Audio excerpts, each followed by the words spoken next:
We don't hear him speak often, but he says that the GAT, that's the Ghana Amalgamated Trust, is working to have a controlling stake in 5 local banks that would be recapitalized from next month. Now, Mr. Eric Otu has been speaking to my colleague Georgia Fair ahead of a fundraising exercise which will begin next week.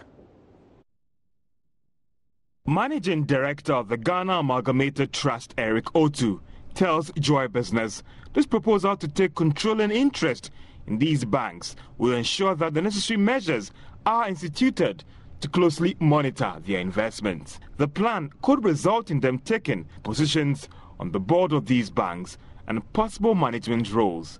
Accounting firm PricewaterhouseCoopers are currently reviewing the books of these 5 banks, that is ADB, UMB, Prudential, Sahel and Omni Bank, as well as NIB, to guide the placement of the 2 billion Ghana cedis that will be raised possibly from next week.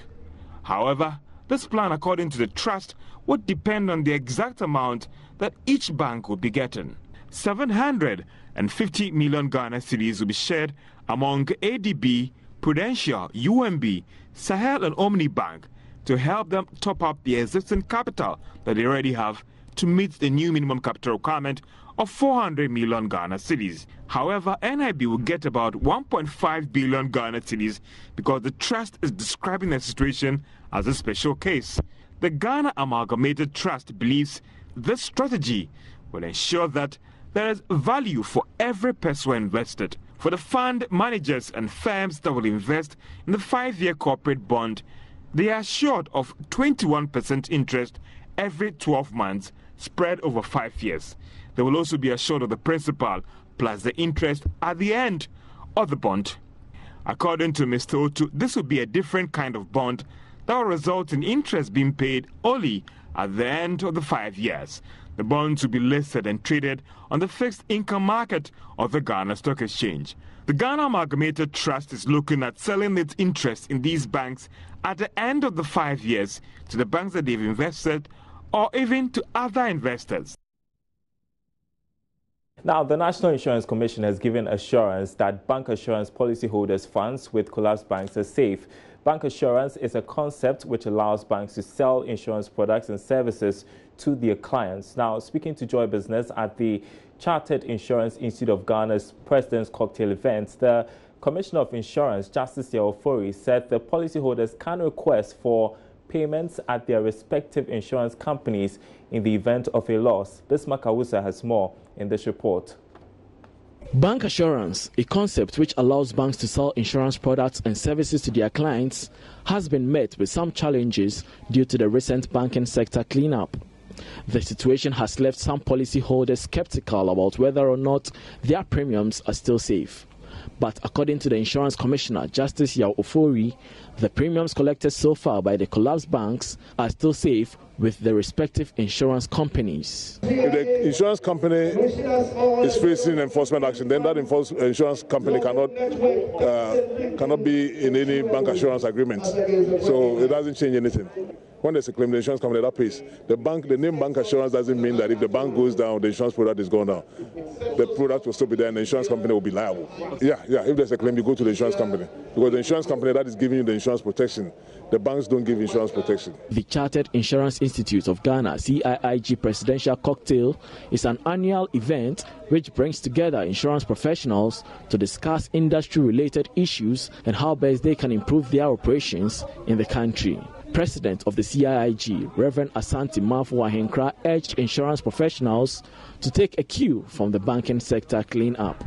The recent happenings in our financial sector should be a wake-up call for us all, that complacency is not an option for us as an industry, and with the rate of change occurring in the industry and in all spheres of life, we should take our continuous professional development seriously and strive for excellence at all times. The event featured the inauguration of an awards committee for the CIIG to recognize the performance of professionals in the industry. Bismarck Awusa, Joy Business. The Minister of Trade and Industry, Alan Chomantin, says the coming in of international firms to the industrial sector is testimony of a safe investment climate set by government. According to the minister, the investment of about $30 million by Natcal Group, an Italian manufacturing firm, into cocoa processing will be a vehicle for the country to attract more investors to boost its value addition to about 50%. We are adding value to our cocoa. You know, for over 100 years we've been exporting cocoa without much value addition. As I speak now, our installed capacity for processing is about 400,000 tons, even though we have a crop of 1 million tons per annum.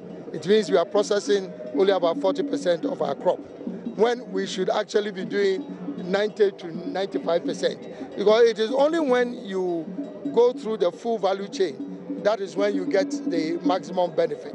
So for us, this is very significant. But in addition to that, this company that is now operating this factory has a product called Natcal, and that's one of the most popular brands in the whole world.